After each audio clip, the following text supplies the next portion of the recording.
यानंतर मध्ये बरेच दिवस गेले. त्या मुदतीत म्हणण्यासारखे काही झाले नाही. त्या दिवशीचे आईचे भाषण मात्र मला पुन्हा पुन्हा आठवत असे. अजूनही ते भाषण माझ्या हृदयावर कोरलेले आहे. त्या एकाच भाषणाने माझ्या पुढील चरित्रात पालट झाला.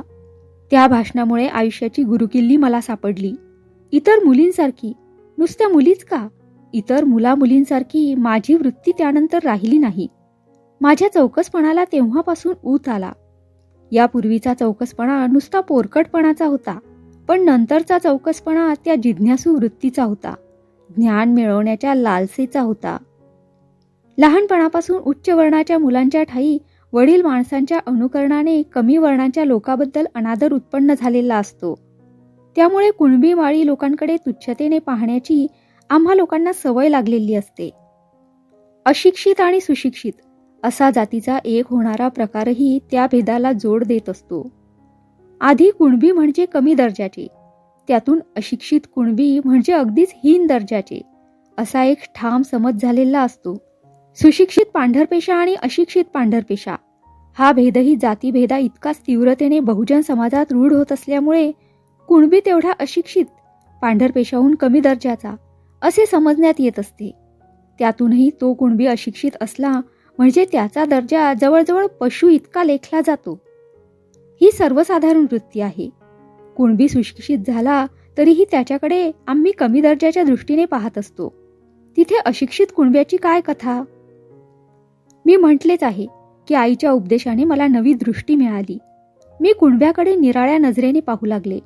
जसजशी ही दृष्टी फैलावत गेली तसतशी भेदाभेदाची वृत्ती मावळू लागली. घरी मला कोणतेच बंधन नव्हते. माझे बाबाही साधारण पक्षी सुधारकांच्या वर्गात मोडत असल्यामुळे नित्याच्या व्यवहारात फारसा भेदाभेद मानणारे नव्हते. आई जरी मोठी धार्मिक म्हणून समजली जात असे तरी तिचे वर्तनही बहुतांशी उदार होते. त्या काळच्या इतर ब्राह्मणांच्या घरातून पाहिले तर शूद्राचा स्पर्श झाल्यास कपडे बदलावे लागत असत.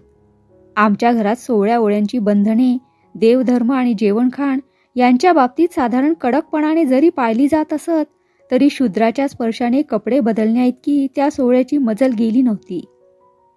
घरात पट्टेवाला मोकळेपणाने वावरत असे. मोलकरणीला देवघरात किंवा स्वयंपाकघरात जाण्याचा जरी मज्जाव होता तरी हे स्पर्शाचे बंधन इतर व्यवहारात पाळण्याइतकी तिच्यावर सक्ती केली जात नव्हती. या सर्व आचारामुळे ब्राह्मण आणि कुणबी असा भेद तीव्रतेने माझ्या नजरेला येत नव्हता. आईच्या उपदेशापासून हा भेद समूळ नष्ट झाला. इतकेच नव्हे तर कुणब्याबद्दल मला आदर उत्पन्न होऊ लागला.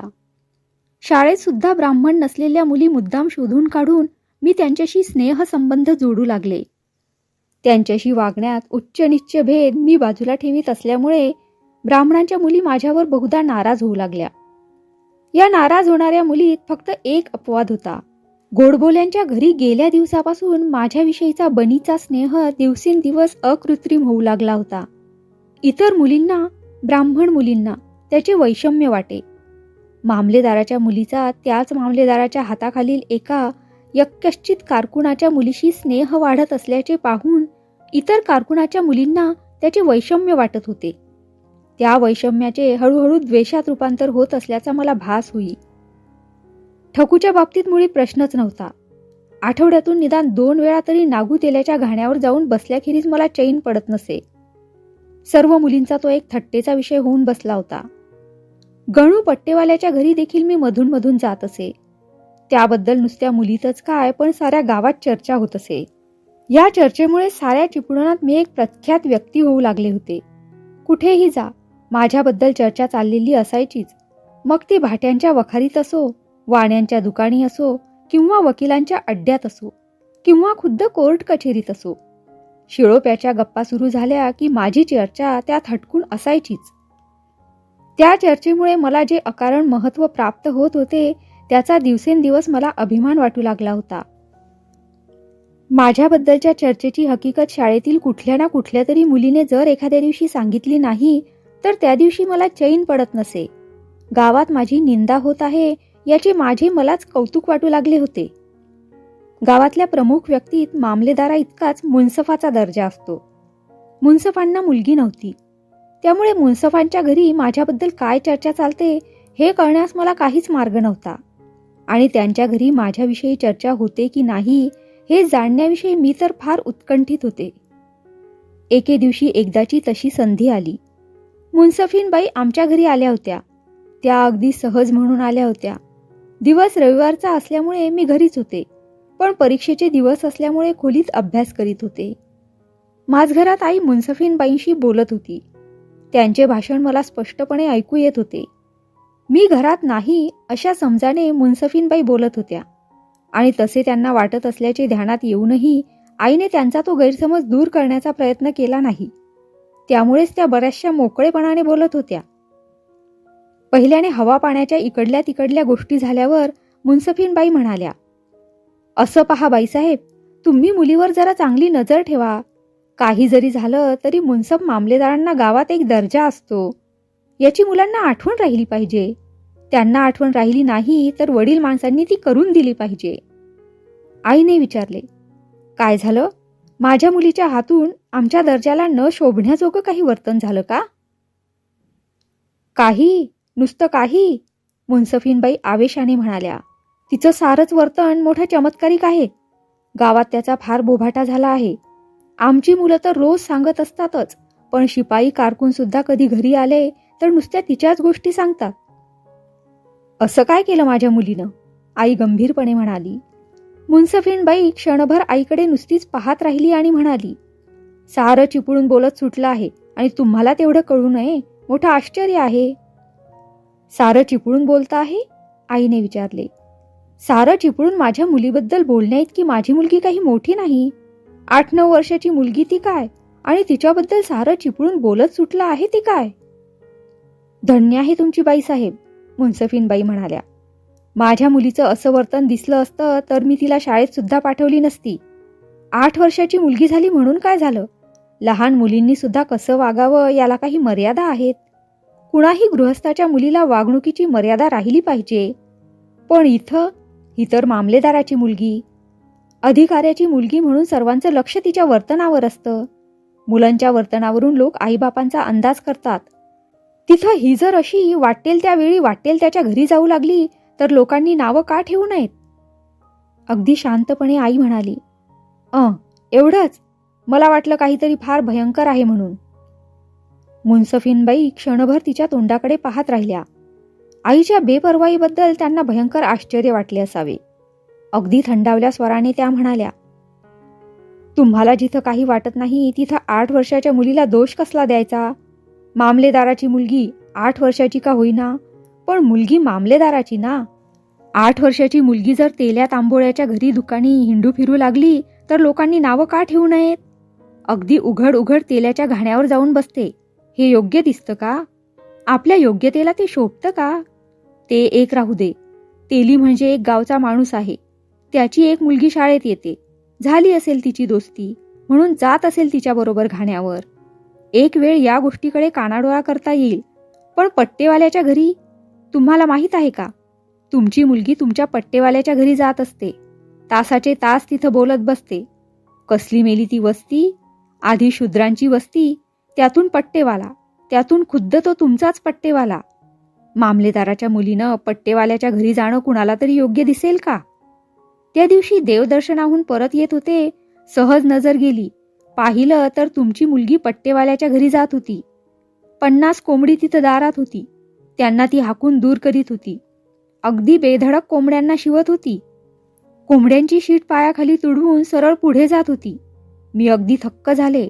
म्हटलं, काय हे? ही मुलगी आहे की म्हसोबा आहे? रागावू नका बाईसाहेब, पण त्यावेळी अगदी हेच शब्द माझ्या तोंडी आले. शेजारच्या वकिलींबाई माझ्याबरोबर होत्या. त्यांना मी अगदी हेच शब्द बोलले. तो भ्रष्टाचार पाहून वकिलींबाईंनाही माझ्या इतकंच वाईट वाटलं. त्यांनीच मला सांगितलं म्हणून आज ही गोष्ट काढली. म्हटलं, तुम्हाला माहीत नसेल. नसलं माहीत तर जे आपल्या नजरेला आले ते तुमच्या कानी घालावं. मी असं विचारते, हे बरं का? मामलेदाराच्या मुलीनं पट्टेवाल्याच्या घरी जाऊन त्याच्या कोंबड्या हाकीत बसणं हे दुसऱ्या कुणी सांगितलं असतं तर मी खोटं म्हटलं असतं, पण प्रत्यक्ष मी माझ्या डोळ्यांनी पाहिलं. निरनिराळ्या शब्दात तीच हकीकत निरनिराळ्या रीतीने मांडून मुन्सफीनबाई पुन्हा पुन्हा सांगत होत्या. आई अगदी स्तब्धपणे ऐकत होती. बोलणे तर सारखे सुरू असलेले. आई काही उत्तर देत नाही असे पाहून त्या निर्वाणीला येऊन म्हणाल्या, आता सांगावं तरी किती प्रकारांनी? सारं गाव बोलतं आहे आणि तुम्हाला मात्र कळू नये हे मोठंच आश्चर्य आहे. मघापासून मी सारखी बोलते आहे, पण तुम्ही काही म्हटल्या काही सुद्धा उद्गार काढीत नाही. माझं बोलणं तुम्हाला खोटं का वाटलं? अहो, मी म्हणते जी तुमची ती माझीच मुलगी, या नजरेने तिच्याकडे पाहते मी. माझी मुलगी अशी वागली असती तर मी काय केलं असतं याचा मनाशी पडताळा पाहते आणि म्हणूनच म्हणते की सारं गाव बोलत असता तुम्ही काहीच कानी कसं घेत नाही? तुम्हाला काही कळत नाही म्हणावं तर मुलगी अगदीच भलत्याच वेळी अशी दारोदार हिंडत असते. शाळेतून निघते ती तडक तेल्याच्या घाण्यावर किंवा पट्टेवाल्याच्या घरी बेधडक जात असते. मी पुन्हा म्हणते, राग मानू नका, पण ही मुलगी आहे की म्हसोबा आहे? गावात ब्राह्मणांची कुणी मुलं नाहीत का? मग सारी मुलं सोडून ही शूद्रांच्या घरीच का धावत असते? चांगले वकील आहेत थोर मोठे, त्यांच्या मुली आहेत शाळेत, त्यांच्या घरी गेलं तर एवढं गैर दिसणार नाही. वकील झाले तरी आमच्या समोर उभे राहून काम करणारे, एका परीनं दुय्यम दर्जाचे, पण म्हटलं तरी ते वकील आहेत, शिकलेले आहेत. त्यांच्या घरी गेलं असता लोक काही नाव ठेवणार नाहीत. पण तुमच्या मुलीची मुलखा वेगळी रीत. पण म्हटलं तुम्हाला माहीत नसेल, मुलं खोटं बोलतात. असं कुणाच्या घरी जायचं असलं की हटकून दुसऱ्या कुणाचं तरी नाव सांगतात. हाताखालच्या नोकराच्या नजरेला आलं तर तुम्हाला येऊन सांगायचं धाडस कोण करणार? जो तो आपल्या कर्माला भितो. तेव्हा म्हटलं आपण होऊन तुम्हाला सांगावं, म्हणजे तुम्ही काहीतरी तिला आळा घालाल. पुरुषातून गोष्टी जाण्यापूर्वी म्हटलं आपलं बायका बायकांचं बोलणं झालेलं बरं. काय मी म्हणते ते खरं ना? आई अगदी संथपणाने म्हणाली, मला सर्व काही माहीत आहे. माझी मुलगी कशीही असली, लोकांच्या दृष्टीनं फाजील असली तरी प्राण गेला तरी खोटं बोलायची नाही. माझ्याने राहावेना. मी दप्तर गुंडाळून ठेवले आणि खोलीबाहेर येऊन आईजवळ बसले. मला पाहताच मुन्सफीनबाई एकदम चमकल्या आणि म्हणाल्या, घरातच होती वाटतं मुलगी. आई काही बोलणार होती, पण मध्येच तोंड घालून मी म्हटले, हो, या जवळच्याच खोलीत होते. परीक्षा आहे ना परवा, अभ्यास करीत होते. पण तुमचं बोलणं ऐकलं तेव्हा अभ्यासाकडे लक्ष लागेना, म्हणून तशीच उठून बाहेर आले. मुन्सफीनबाई माझ्याकडे नुसत्या पाहतच राहिल्या. मी म्हटले, पाहता काय माझ्याकडे? मी सारं काही ऐकलं. मी पट्टेवाल्याच्या घरी जाते, नागू तेल्याच्या घाण्यावर जाते, आणखी ओळखीच्या शाळेतल्या सर्व मुलींच्या घरी येत नाही म्हणून तुम्हाला चमत्कारिक वाटलं असेल. पण तुम्हाला ही मुलगी असती, माझ्याबरोबर ती शाळेत असती आणि तिचा स्नेह झाला असता तर नागू तेल्याच्या घाण्यावर जाते तशीच तुमच्याही घरी आले असते. एवढाले डोळे करून मुन्सफीनबाई म्हणाल्या, म्हणजे नागू तेली आणि आम्ही सारखेच का? बरं झालं बाई, मला मुलगी नाही ते. मी नुसती हसले आणि स्वस्थ राहिले. मला जवळ घेऊन कुरवाळीत आई म्हणाली, माझी गोदू मोठी हुशार आहे. कसं चोख उत्तर दिलं. आणि ते तुम्हाला पटलं? मुन्सफीनबाई जरा तोऱ्याने म्हणाल्या, नागू तेल्याची आणि आमची तिनं बरोबरी केली तेही तुम्हाला पटलं का? आई नित्याच्या संथपणाने म्हणाली, त्यात बरोबरी कसली झाली? शाळेतल्या मुली एकमेकांच्या घरी जातात. नागू तेल्याची ठकीही इथं येत असते. आणखीही 10-12 मुली दर रविवारी इथं येतात. परीक्षेचा अभ्यास म्हणून आज कुणी आल्या नाहीत. तुमची मुलगी तिच्या जोडीला असती तर या साऱ्याच मुली तुमच्या घरी आल्या असत्या. तुमच्या मुलांबरोबर त्यांचे शाळा सोबती नाही का येत तुमच्या घरी? त्या दिवशी मी आले होते त्यावेळी पाहिलं. मारे शाळेतल्या मुलांचा घोळका जमला होता. ते सारेच मुलगे काय वकिलांचे होते? त्यात देखील कुणब्यामाळ्यांची मुलं असतीलच की. आमचा दादाही होताच तिथे. मुन्सफीनबाई स्तंभित होऊन म्हणाल्या, थक्क झाले तुमच्या पुढं. तुम्हीच जर असं म्हणू लागलात तर मुलीला कसला दोष द्यावा? बरं, मुलींचं एक असो, तुमच्या पट्टेवाल्यांच्या मुली शाळेत का येत असतात? आई मोठ्याने हसून म्हणाली, अहो, गणू पट्टेवाला म्हणजे आमचा घरचा माणूस. अष्टोप्रहर घरात वावरत असतो. त्याच्याविषयी आपलेपणा नाही का वाटायचा? आणि जिथं आपलेपणा वाटतो तिथं कुणाच्या घरी कुणीही जायला काय हरकत आहे? आपलेपणा वाटला की ब्राह्मण आणि कुणबी हा भेदच राहत नाही मनात. दुजा भाव मनात येतो तो दुराव्यामुळं. आंबट तोंड करून मुन्सफीनबाई म्हणाल्या, तुम्हालाच आवडलं तिथं आम्ही काय बोलायचं? पण वाटलं म्हणून सांगितलं.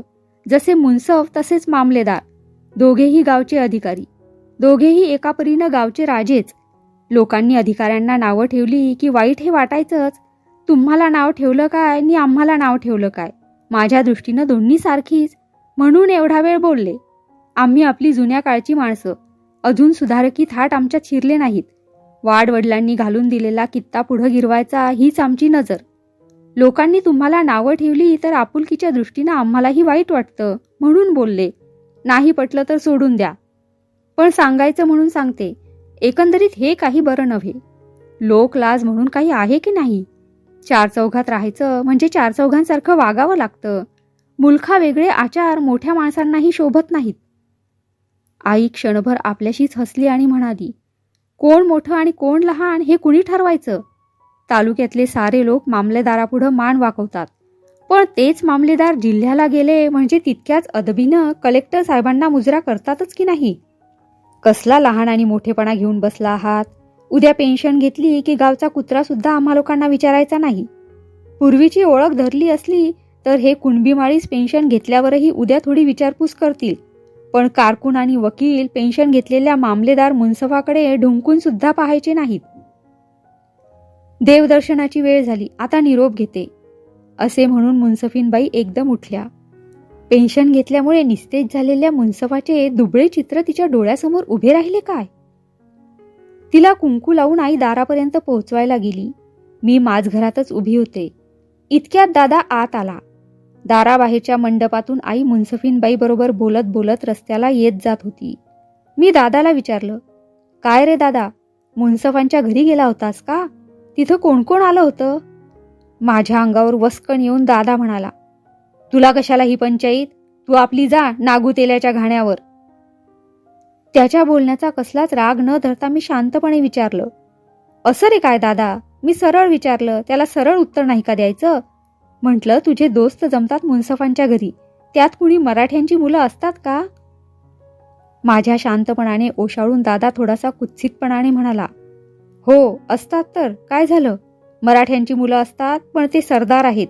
वाण्यांची मुलं असतात पण ते व्यापारी आहेत. कुणब्यांची मुलं असतात पण त्यांचे बाप पेन्शनर सुभेदार आहेत. तेल्यांची आणि पट्टेवाल्यांची मुलं मात्र मुळीच नसतात. तुमच्या शाळेत तेल्यांची मुलं आहेत का रे? नाही बुवा कुणी दिसत. तेल्यांची मुलं इंग्रजी शाळेपर्यंत थोडीच मजल गाठणार आहेत. थोडं र ट फ येऊ लागलं की घाण्यावर बसू लागतात. असली तेल्या तांबोळ्यांची मुलं इंग्रजी शाळेत नसतातच मुळी. बरं, तू मराठी शाळेत होतास तेव्हा तिथं तेल्या तांबोळ्यांची मुलं होती का? होती थोडी बहुत, पण फारशी नसावी असं वाटतं. पण आम्ही त्यावेळी होतो बेळगावात. तिथले लोक आहेत बहुतेक व्यापारी. चांगली पांढरपेशांची मुलं जिथं शाळेत येत नाहीत तिथं तेल्या तांबोळ्यांची कुठून येणार? होती काही, नाही असं नाही, पण त्यांची माझी फारशी कधी ओळख झाली नाही. आधी फारशी ओळख करायची तुझ्यासारखी मला सवयच नाही. कुणाची ओळख ठेवली तर ती अभ्यासासाठी. गावच्या चौकशा करीत गल्लोगल्लीतून हिंडणारी तुझ्यासारखी नगर भवानी तूच. आपल्याला नाही तसलं आवडत. सारं चिपळून तुझ्याबद्दल बोलत असतं, पण तुझ्या लांब कानात ते काही शिरत नाही. तूच विचारलंस म्हणून बोलतो, नाहीतर कधी शब्द सुद्धा काढला नसता. पण गोदे, तुला एक सांगतो, हे चाळे बरे नव्हेत. आई तुझे चोचले चालवते म्हणून आज तू अशी चेकाळली आहेस, पण उद्या सासरी गेलीस म्हणजे तिथं आईचा पाठिंबा तुला मिळायचा नाही. असे बोलून दादा तडक माडीवर निघून गेला. त्याच्या भाषणाने माझ्या अंतःकरणात गुदगुल्या झाल्या. एकूण दादा देखील असाच ना? आई परत फिरली आणि मी एकटीच उभी राहिली आहे असे पाहून म्हणाली, ऐकलंस गोदे, ही सुरुवात झाली बरं का. आज तू जशी वागते आहेस तशीच मोठेपणापर्यंत राहशील तर असली कुचकी बोलणी तुला रोज पचवावी लागतील. कुणी काही बोललं तरी मनाला लावून घेऊ नकोस आणि कुणाला एवढ्या बाबतीत तरी उलटून उत्तर देऊ नकोस. असे बोलून आई स्वयंपाकघरात निघून गेली. मी दप्तर सोडून पुन्हा अभ्यासाचे पुस्तक घेऊन बसले. पण